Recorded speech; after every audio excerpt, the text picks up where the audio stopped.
खबर आपको बताते हैं जबलपुर से, जहां पर नवविवाहिता की संदिग्ध मौत के मामले में एक जानकारी सामने ये आई है कि दहेज में 2 करोड़ रुपए और मांगे गए थे।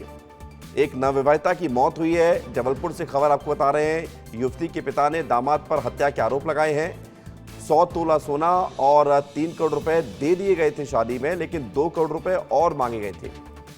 आपको बता दें कि चेन्नई में बड़े फिल्म प्रोड्यूसर हैं मृतका के पिता, और जिस नवविवाहिता की मौत हुई है उसके पति आर्मी में मेजर हैं। 3 महीने पहले ही दोनों की शादी हुई थी। शादी के 3 महीने बाद ही युवती की मौत हो गई है। दहेज के लिए बेटी को प्रताड़ित करने और हत्या करने का आरोप परिजनों के द्वारा लगाया गया है। पुलिस पर भी FIR दर्ज न करने का आरोप है। पिता ने जिला अदालत में याचिका लगाई है।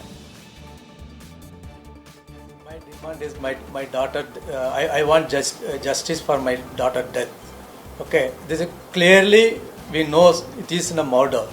Okay, that we all circumstance evidence is there. Okay, the why the people will not take and investigate for the proper way.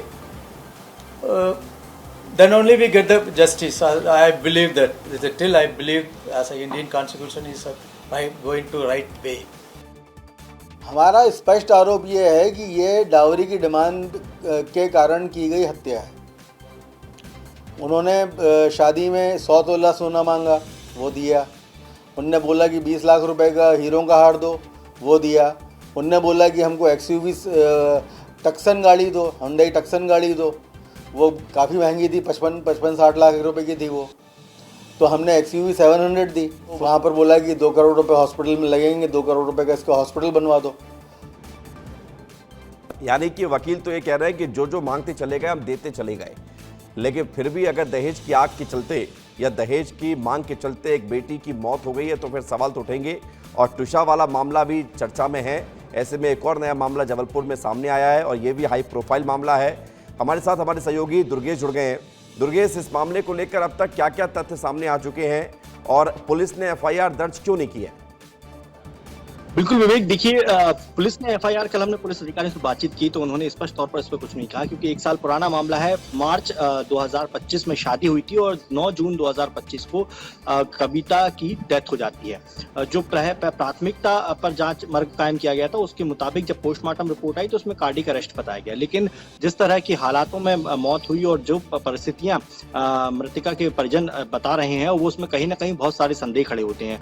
लड़की के पिता का साफ तौर पर कहना है कि जिस घटना दिनांक को ये डेथ हुई थी 9:30 बजे तकरीबन वो बाथरूम में गिरी, उसके बाद उसे अस्पताल ले जाने में तकरीबन 3 घंटे का समय लगा दिया। ओम नागार्जुन जो उसका पति था, आरोप यही है कि 5 मिनट की दूरी पर अस्पताल था तो फिर 3 घंटे तक क्यों लेके जो कविता को लेकर घूमता रहा। तो बहुत सारे सवाल हैं। साथ साथ जो आरोप ये भी लगाए गए हैं कि 3 मार्च 2025 में जब शादी हुई थी तो तकरीबन 2.5 करोड़ रुपए उस शादी में खर्च किए गए थे। लाखों रुपए जो है नकदी दिए गए थे, हीरे जवाहरात के सोने चांदी के जेवर दिए गए थे, लग्जरी गाड़ी जो है गिफ्ट में दी गई थी और उसके बावजूद भी उनकी डिमांड खत्म नहीं हुई।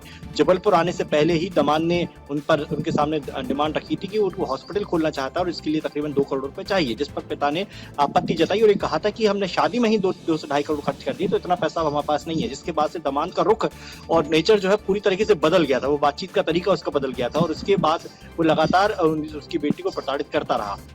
इसी बीच जबलपुर आना हुआ और जबलपुर में जैसे उसकी पोस्टिंग का पहला दिन था उसी दिन जो है ये घटना घटित हो गई। लेकिन सवाल ये था कि 1 साल बावजूद भी जो पुलिस ने कोई कार्रवाई नहीं की। पुलिस के बाद लगातार आवेदन दिया गया। अब इसके बाद जो है जो बेटी के कविता का पिता है उसने जिला अदालत को रुख किया है और उसमें परिवार दायर रिवीजन एक पिटीशन लगाई गई। क्या ये माना जाए कि जिस तरह से टुशा वाला मामला हाईलाइटेड हुआ है उसके बाद इस केस में पिता को लगा कि अब हम भी अपनी मांग रख सकते हैं, क्योंकि 1 साल पुराना मामला है और 1 साल पुराने मामले को फिर से यहाँ पर उठाया जा रहा है, ये इस तरह की बातें निकलकर सामने आ रही हैं?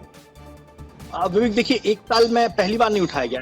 इस बीच लगातार जो है कानूनी कार्रवाई चलती रही, जिला अदालत की कार्रवाई चलती रही। जिला अदालत में परिवार दायर हुआ, लेकिन परिवार जो है पोस्टमार्टम रिपोर्ट के आधार पर खारिज कर दिया गया। अब रिवीजन लगाया गया है। अब जब रिवीजन लगाया गया है तो उसमें बहुत सारे तथ्यों को भी उसमें उठाया गया है। तो देखिए 1 साल तक जो है लड़की का जो पिता है वो लगातार न्यायिक लड़ाई लड़ रहा है।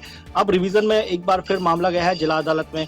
जिला अदालत अगर खारिज करेगा तो फिर हाईकोर्ट जाएगा। तो देखिए लड़की के पिता का जब हमारी मुलाकात हुई थी तो उनका साफ तौर पर कहना है कि मुझे अपनी बेटी के लिए न्याय चाहिए, क्योंकि जिन परिस्थितियों में, जिन हालातों में उसकी मौत हुई है वो नेचुरल डेथ नहीं कही जा सकती है, क्योंकि बहुत सारे तथ्य ऐसे थे।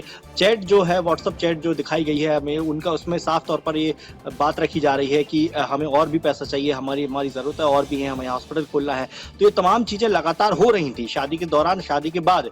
तो ये तमाम जो स्थितियां बनी और उसके बाद अचानक जो है कविता दक्षिण मूर्ति की मौत हो जाती है, तो बहुत सारे सवाल है और इसीलिए लड़की का पिता जो है पिछले 1 साल से न्याय की लड़ाई लड़ रहा है और आज रिवीजन बेंच पर सुनवाई भी होना है। विवेक, आज देखना होगा कि इस पूरे मामले पर अदालत जो है क्या रुख अपनाती है, क्या पुलिस को दिशा निर्देश देती है। ठीक है, बहुत शुक्रिया, धन्यवाद आपका दुर्गेश हमारे साथ जुड़ने के लिए। तो आज इस मामले को लेकर कोर्ट का फैसला आने वाला है। ये भी बड़ा दिलचस्प होगा जानना कि कोर्ट इस मामले में क्या दोबारा से केस को रीओपन करने और FIR के आदेश देती है या नहीं देती है।